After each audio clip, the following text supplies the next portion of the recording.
Ever get that feeling, when you're traveling somewhere new, you're like, okay, I want to really connect with this place. I want to understand and I want to be understood. Absolutely. It's like you want to get past the tourist level and really tap into the local vibe. Exactly. And today we're diving deep into how to unlock that more authentic level of communication by speaking English more like a local.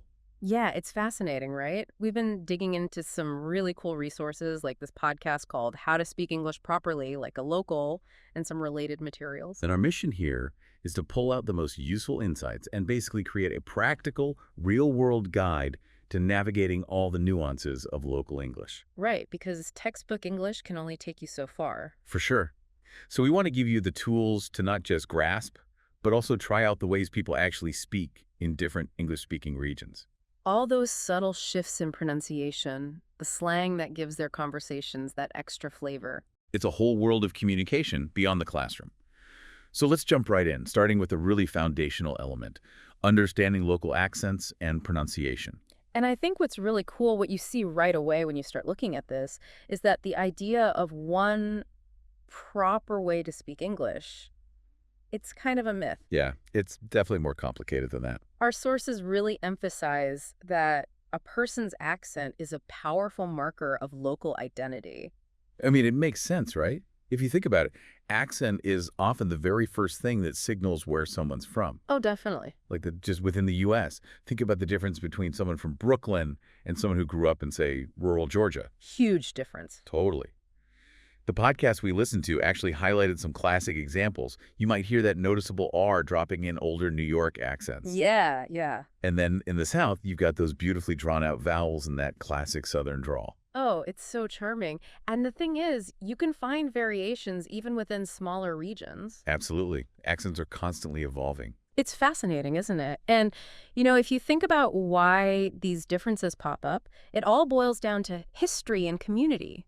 Like over time, certain ways of speaking just naturally develop within groups of people. Right. They're not random. Exactly. They reflect shared experiences and, how a culture evolves over time. It's like a linguistic fingerprint. That's a great way to put it.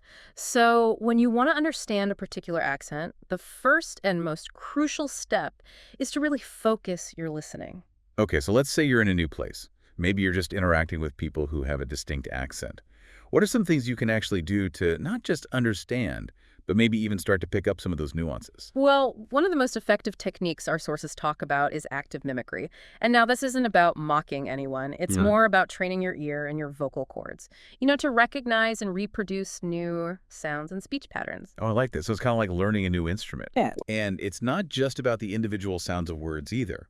The podcast really stressed how important intonation is that rise and fall of someone's voice when they're talking. Oh, that can change the entire meaning of a sentence? Right. Like the same words can be a statement or a question just based on whether your voice goes up at the end. Absolutely. And then there's the rhythm of speech, how fast or slow it is. Ah, yeah. Some accents have that faster, more clipped rhythm. Others are more drawn out, a little more relaxed. It's true. I mean, think about the difference in pace you might hear between someone from, say, a bustling city and someone from a more laid-back rural area. Absolutely. And paying attention to where people put the stress on certain syllables within words, that's also key. It's almost like there's a certain musicality to each accent. And the podcast made a point that I thought was so encouraging. Don't be afraid to ask for help with pronunciation. Like, if you're not sure how a local would say a particular word, just politely ask. Most people are genuinely happy to help. They really are. They appreciate that you're putting in the effort to learn. I know, I always do. Me too, totally. Yeah, it shows you're genuinely interested. Exactly. And that willingness to engage and just ask, I think, is so crucial. It breaks down barriers. Big time. So the first key takeaway here is to really become an active listener when it comes to accents. Tune in, pay close attention, not just to the sounds, but to the intonation, the rhythm where the emphasis falls. Don't be shy about mimicking what you hear and asking locals for some guidance. Perfect. All right, so we're starting to get a sense of how things sound. Let's move on to something that adds a whole other layer of local flavor slang and expressions. This is where you really start to see the personality of a language come out. Totally. Our sources highlight that while standard English will let you communicate information get your point across. It's the local slang, those everyday expressions that make conversations sound truly authentic. It's like knowing the secret code. It is. And the podcast had some really fun examples, like think about greetings in the U.S. While hello is perfectly fine, you'll often hear a more casual, what's up? Or how's it going? Yeah, way more common. And if someone's super tired, instead of saying, I am very fatigued, Right. they might just say, I'm beat. I'm beat, yeah. These little phrases are everywhere. And it's so interesting to consider where those slang terms come from. A lot of times they originate within very specific communities or subcultures. Right. And they often carry this implied meaning that you wouldn't necessarily get just from the words themselves. It's like a whole other language within the language. Exactly. So just knowing a few slang words isn't really enough, is it? No, definitely not. The sources emphasize that understanding the context is crucial. Yeah. Like, you probably wouldn't use the same slang with your boss as you would with your friends at the pub. Exactly. And to pick up on that local slang, the podcast suggested some really practical things, like immersing yourself in local media. Watch TV shows and movies set in the region you're interested in. Listen to local podcasts. Even pay attention to the lyrics of local music. It makes so much sense. It really does. You're basically hearing the language used naturally in its cultural setting. Right. It's not about memorizing a list of words. It's about getting that intuitive sense of how they're woven into everyday conversation. I love that. So it's context, observation, and immersion with slang. Exactly. Listen, notice how people are using those colorful expressions. Okay, so we're getting a better sense of how things sound, some cool local vocab. Yeah. What's the next step in sounding more like we belong? Our sources then get into this really interesting territory, mastering that natural flow of conversation. It's not just what you say, it's how you string it all together. And this is something that really resonated with me, because the podcast made the point that often locals speak in a more relaxed and less structured way than what we might learn in, like, a formal English class. Definitely, yeah. They gave this great example. Instead of saying, I would like to go to the store, someone might just say, I'm going to run to the store. It's just more natural, more how people actually talk. Exactly. And it's not just about using contractions like gonna instead of going to. It's those little pauses. The way you might emphasize a certain word, even those little filler words that we all use, like or. Those little things add so much to how natural you sound. It's less rehearsed, more spontaneous. Like you're just thinking out loud, which is usually what's happening. Exactly. So try and relax your speech a bit, use more informal language, and just let those sentences flow a bit more organically. And again, this all comes back to listening. Right. The more you're exposed to local conversations, the better you get at picking up on those subtle cues. Which leads us perfectly into another crucial point that our sources hit on over and over, the importance of listening. It's something we've touched on throughout this whole conversation, but it really deserves its own spotlight. It's the foundation. It really is. The podcast could not emphasize this enough, and for good reason. Yeah. Listening isn't just about understanding the words. It's about absorbing all those subtle things we've been talking about.